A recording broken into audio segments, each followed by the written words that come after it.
Ladies and gentlemen, I have a great guest today, and Duquette here. What title do you want to go by? Because you said Red Sox Hall of Famer. That'll on do the it. Cedric Thank Maxwell you. podcast. That's how we'll start that one off. All right, thank you, buddy. I want to ask you a question because you've been in this whole practice of front office stuff. What did you think about Brad Stevens moving to the front office from the coaching stand with the Celtics? Well, I love Danny Ainge, right? I mean, if you want to look at a guy that had a career, here's a guy. He was a high school All-American. He was a college All-American. He played two sports. Wait a minute. In the big league. I'm not going with this two-sport thing. Danny did not. He played in the big leagues in Toronto. He hit one home run. I saw him play at Fenway Park. I saw him play at Fenway Park. Now, his heart was in basketball. We know that. But Danny had a great career. And how about Brad's background, right? Great college coach. He come here and he distinguished himself as a coach. He knows players, right? I think it's a natural move for him, and I'm kind of excited. He adopted New England, right? Yeah. He adopted New England. He wants to be here, and I think he's going to provide some good leadership for the Celtics. The thing you look at Boston, isn't this one of the most difficult cities to manage, play, all the things combined because of the expectation level of the fan base? Well, I think because the fans are so passionate about sports here, right? It matters. Yeah. Right? It matters. And fans know what you had for breakfast, right? In Woonsocket, Rhode Island, right? The grandmothers know what the star players had for breakfast that day. That's the way it is. But it matters. But the other thing about Boston is Boston's had an extraordinary run of championships, right? And if you're not good in Boston, you're not that good in the minds of the fans, right? And all the franchises have had championships, fortunately.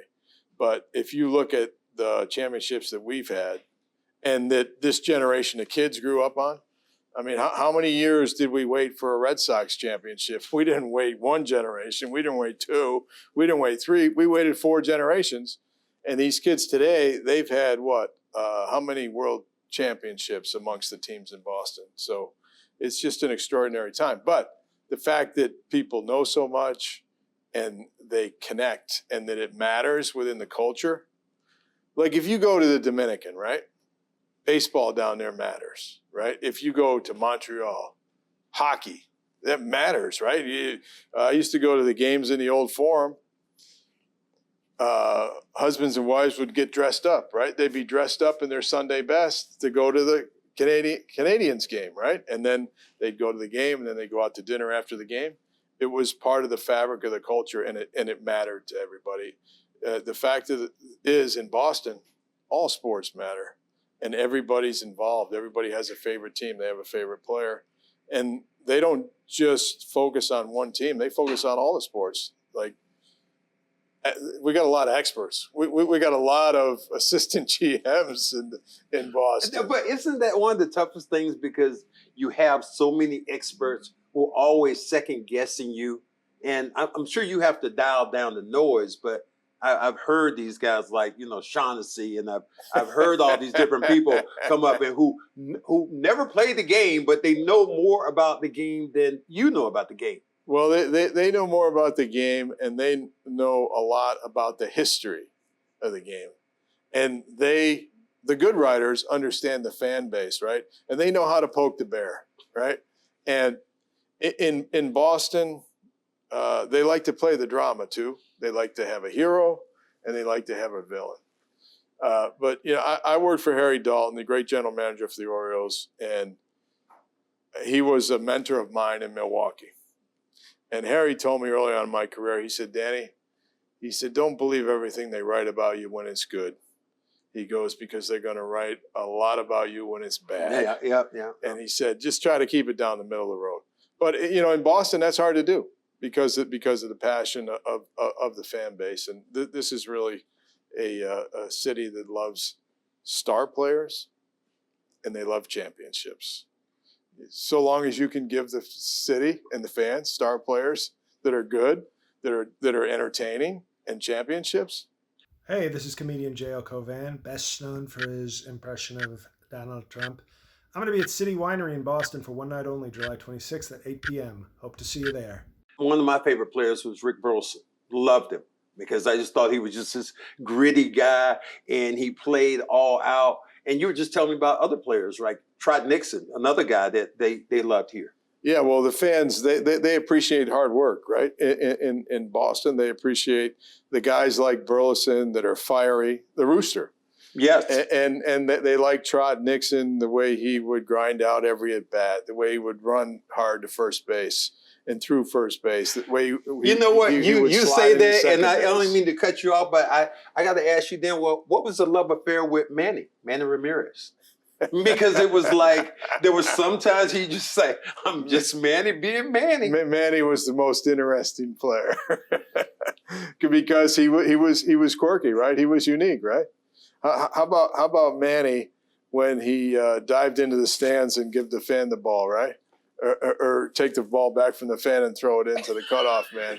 You didn't see that very often, right? Huh? He just had that.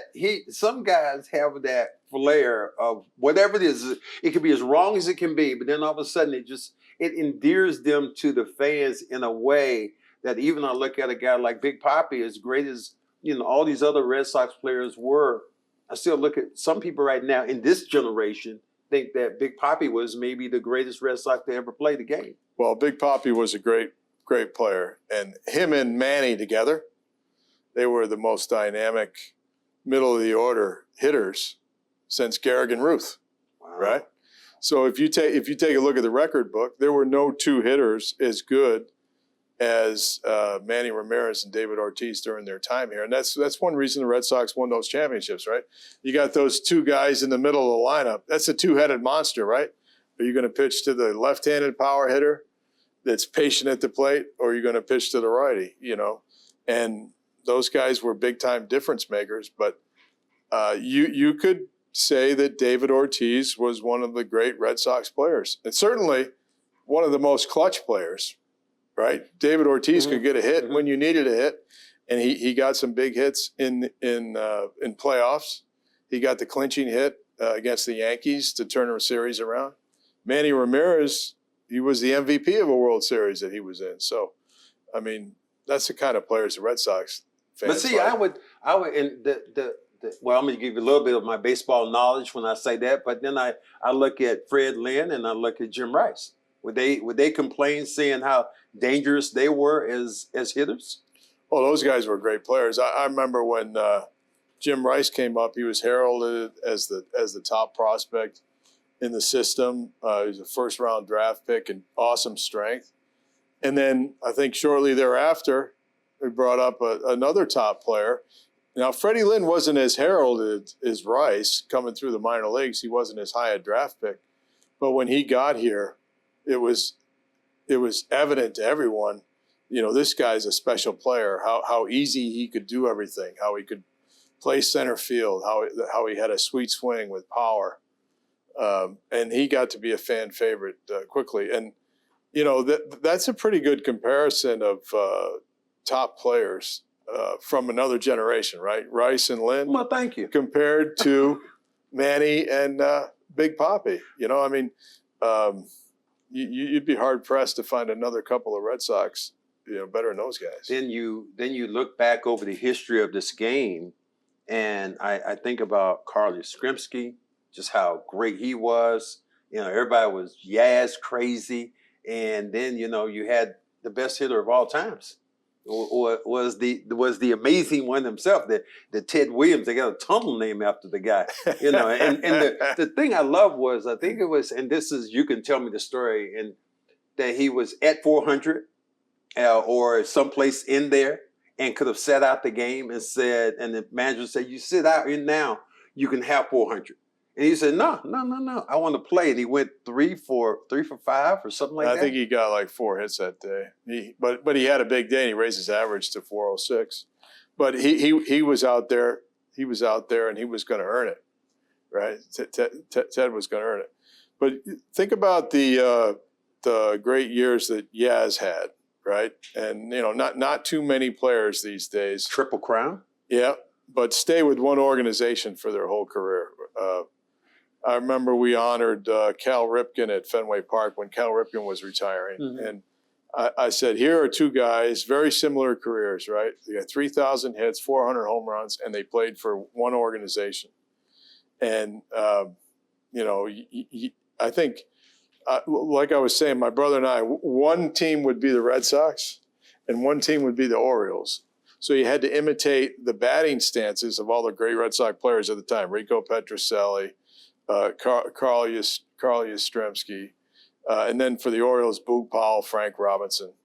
And that's how we followed the Red Sox and got to know the players. But in New England, I think kids still do that. I think, kids will still imitate the great Red Sox players. They're imitating the shortstop now.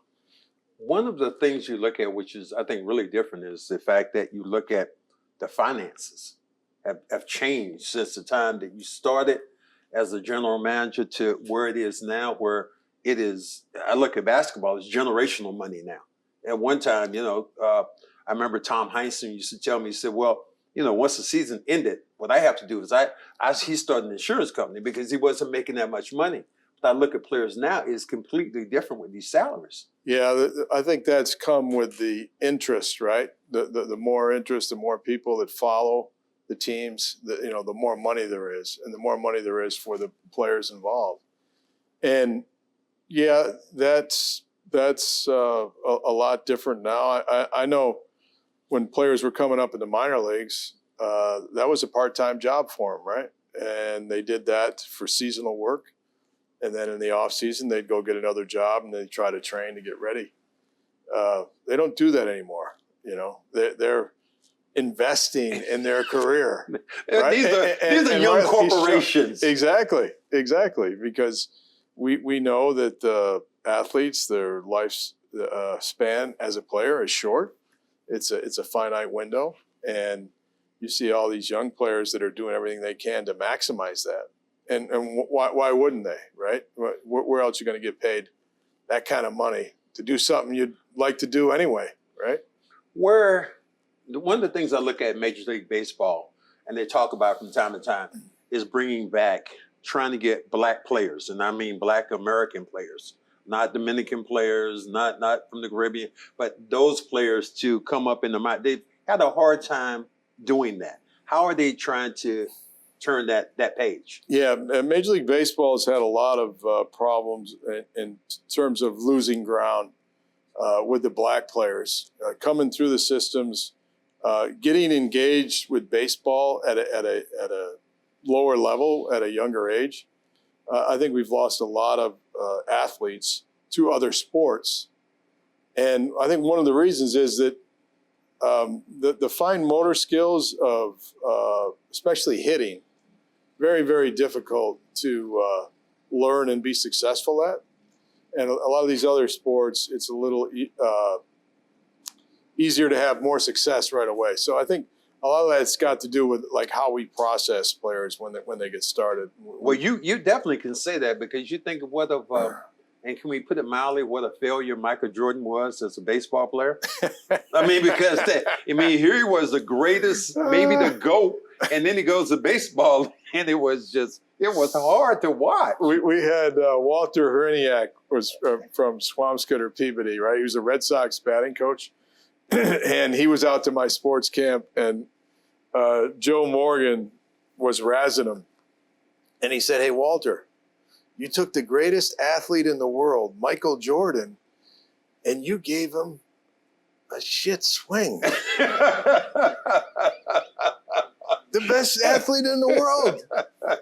I mean, I was watching, like he was chopping wood when he was swinging. I'm like, what? He said, well, Joe, he had a little bit of a late start on the baseball, but it's hard to hit. It's hard to hit. And, you talked about Ted Williams and his single-mindedness of purpose, right?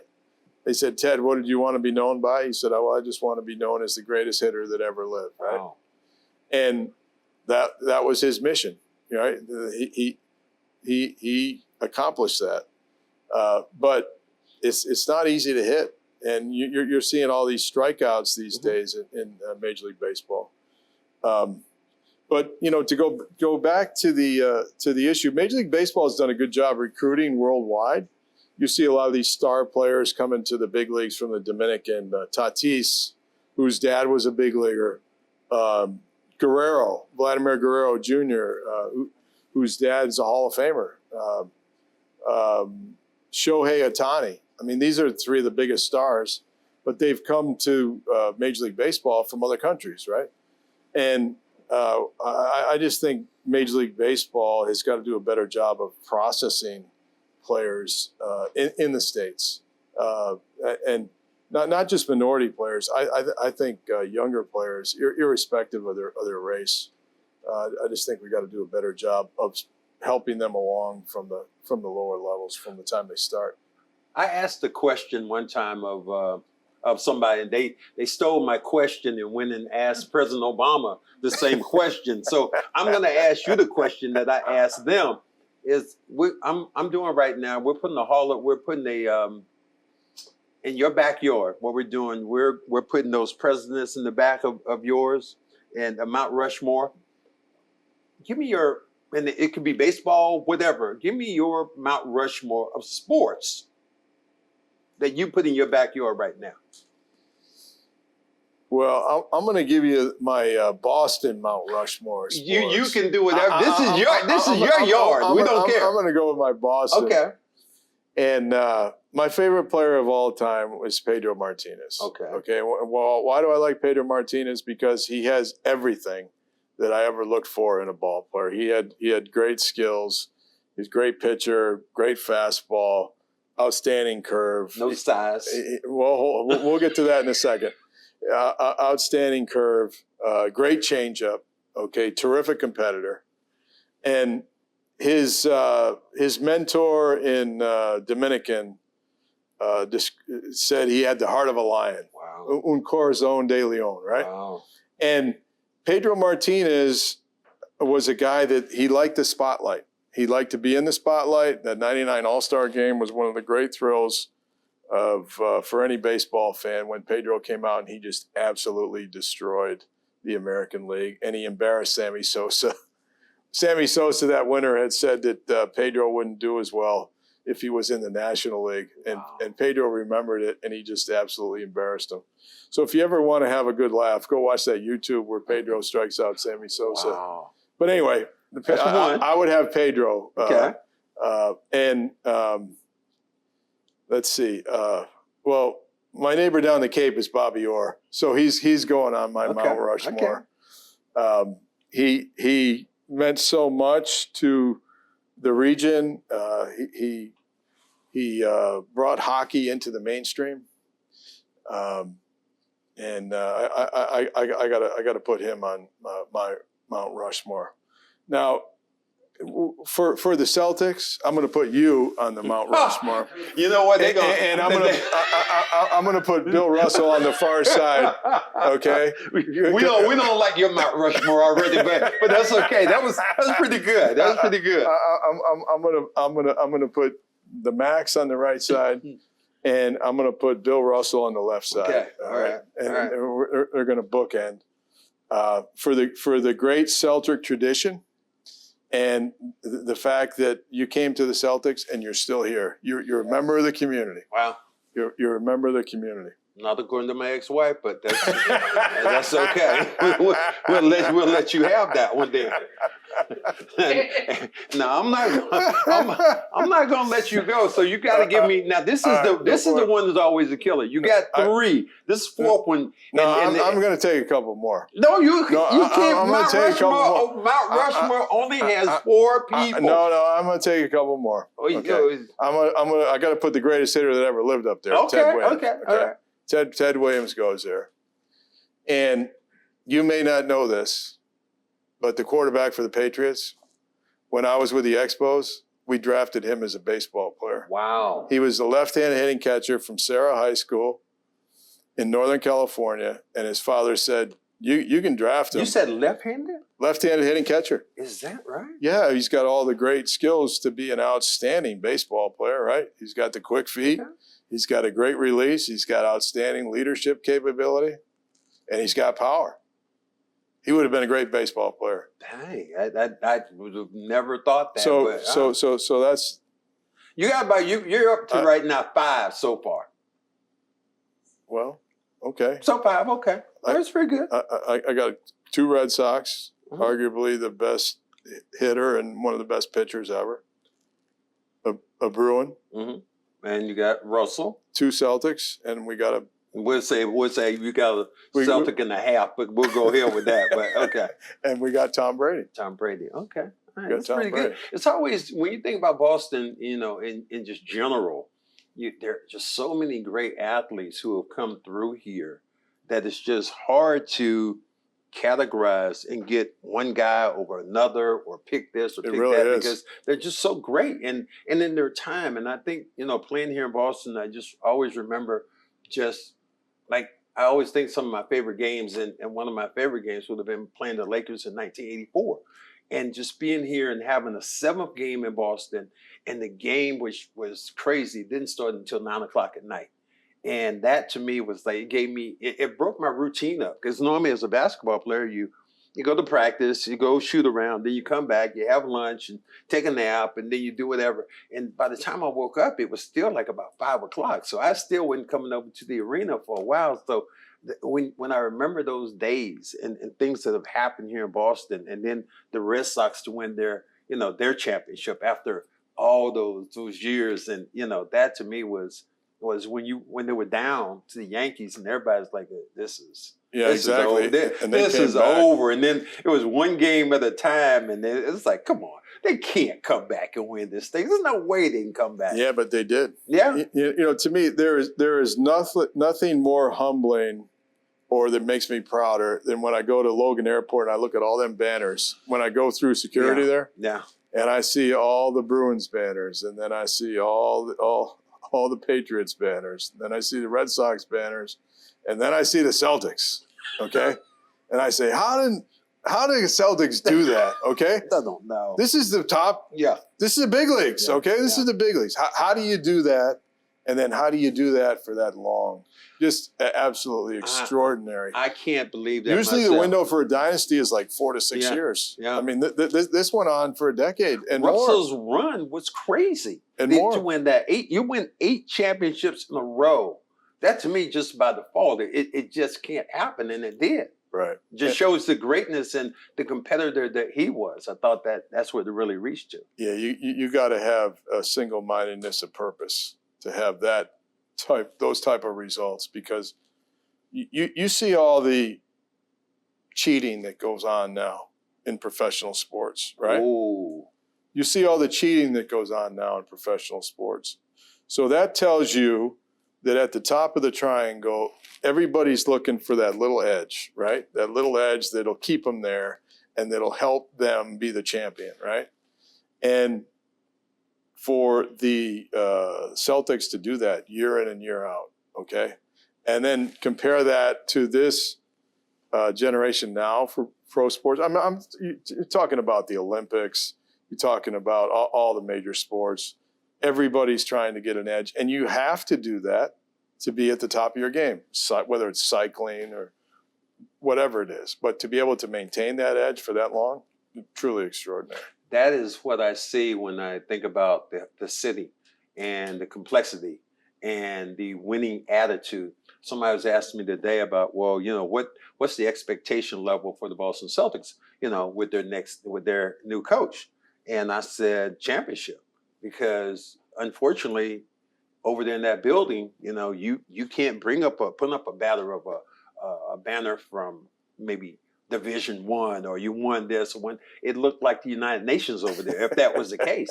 But it's all about winning championships. And I remember Red Auerbach saying that well. And I told you that story, how I'm sitting across from Red, and you're my general manager, and he's sitting there, and I'm a young whippersnapper, and I'm just like, man, my attorney's sitting beside me, and Red says, well, Cedric, what we're going to do is we're going to give you $1 million. And I remember my leg just shaking. I was like, oh, man. And I was so happy I had a table in front of me. And then all of a sudden, my attorney who's sitting beside me just says, we don't want that. What? What do you mean we don't want that? It's like, I don't even know this guy. Get him out of here. But was Red Auerbach, and and just his demeanor of, the whole thing. Even read now the thing about the cigar. And, if you think about that Boston Garden, you see guys now that the cigar said it all of excellence in when you think about the Celtics and who they were as a team. You and I have something in common, though. Maragal Medical.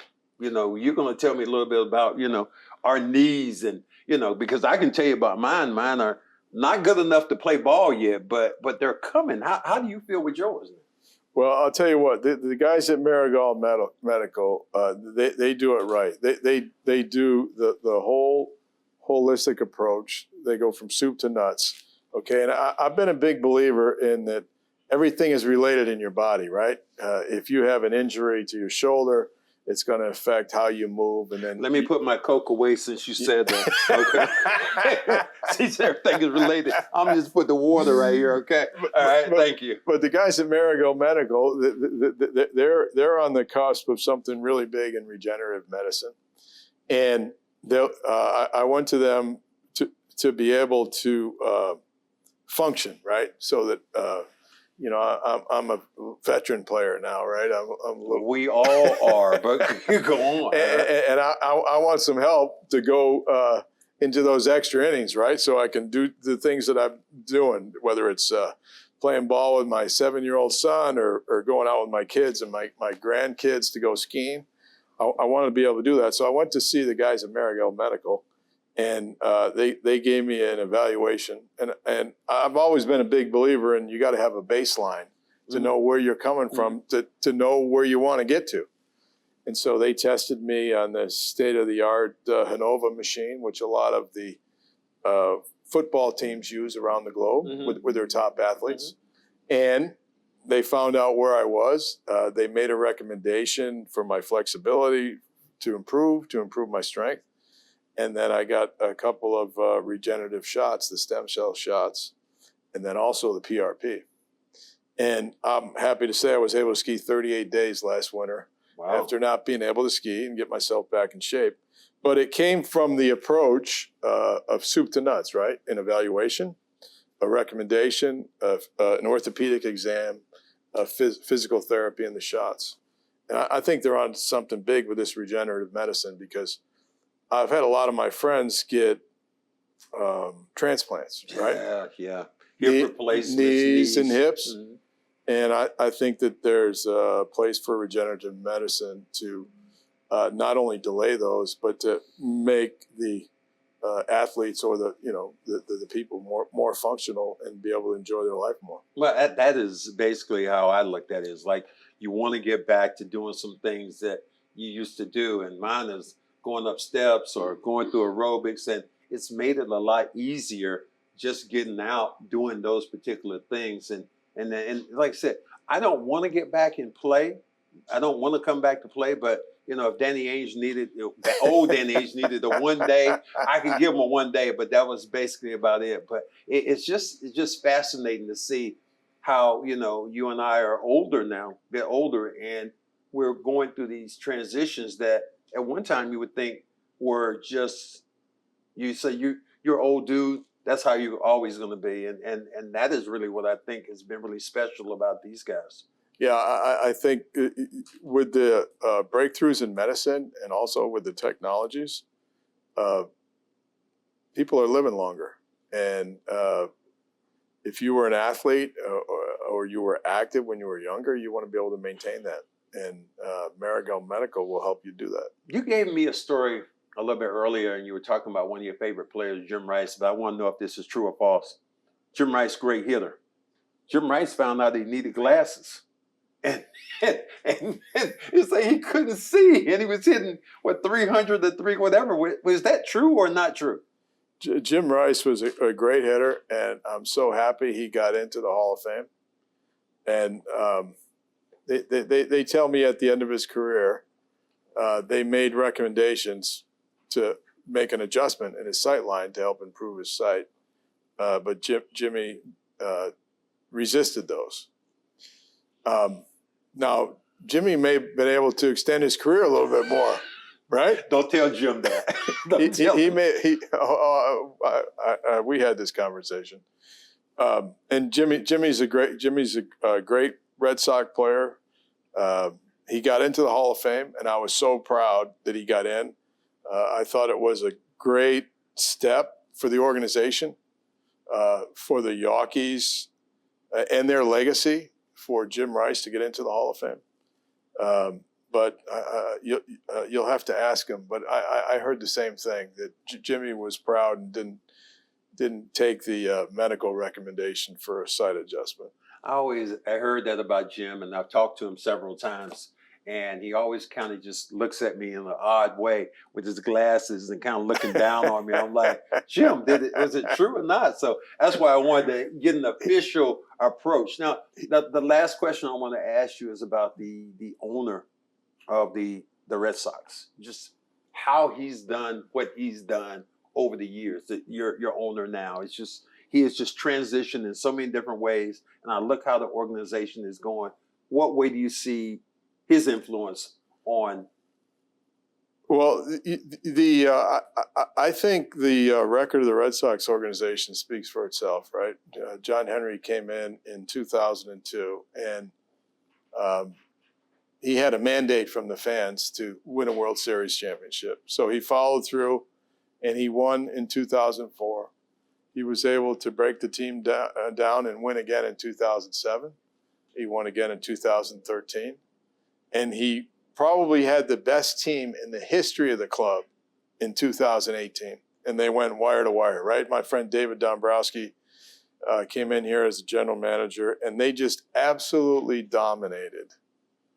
We played them in spring training in 2018. And they beat us. We were very competitive with the Red Sox and the Yankees for the first 5 years when I was with the Orioles. But in 2018, we weren't competitive. But that same Red Sox team also went through the American League. They went through the playoffs. They won the pennant, and they went through the Dodgers just like they went through us in spring training. Arguably the best team in the history of the club. So Red Sox fans have to be happy with the job that John Henry and his group has done, because he's delivered more championships during that time than just about any other organization. And I think the last time the Yankees won a World Series championship was 2009. Wow. So since John Henry's taken over, I think he's done pretty well. Well, I want to thank you for being on this podcast. You did an excellent job. Everything except you, that Mount Rushmore thing of having 5, 6, 7, 8 players in Mount Rushmore. That was the only one I'll give you. But I really want to thank you. My baseball knowledge again was, I tried to sprinkle in a little bit what I've known. And I also told you that my favorite player, if you ever get a chance, just tell him. Willie Mays is my favorite player of all time. That there's somebody here who won a championship that would love just to say, "Hey, Willie, how you doing?" Because he was the one guy be like that groupie person, like, "Oh yeah, that was a thrill when he was at the All-Star game in '99. Man, I was like jumping up and down. Willie Mays, he's on the field out here at Fenway Park. President Obama was the same kind of way around Willie Mays. Willie Mays, yeah. Willie Mays, yeah. Probably the most complete player ever, right? Yeah, that's what I would think. Unbelievable. All right, my pleasure, Cedric. Thank you very much. Appreciate it. All right. Well, we're done here. We had a great time. You guys need to make sure that you get on this podcast and subscribe and all those good things. And, you are absolutely a treat to have. And I'll pay you next week, okay? What you did. All right, guys. Deuces.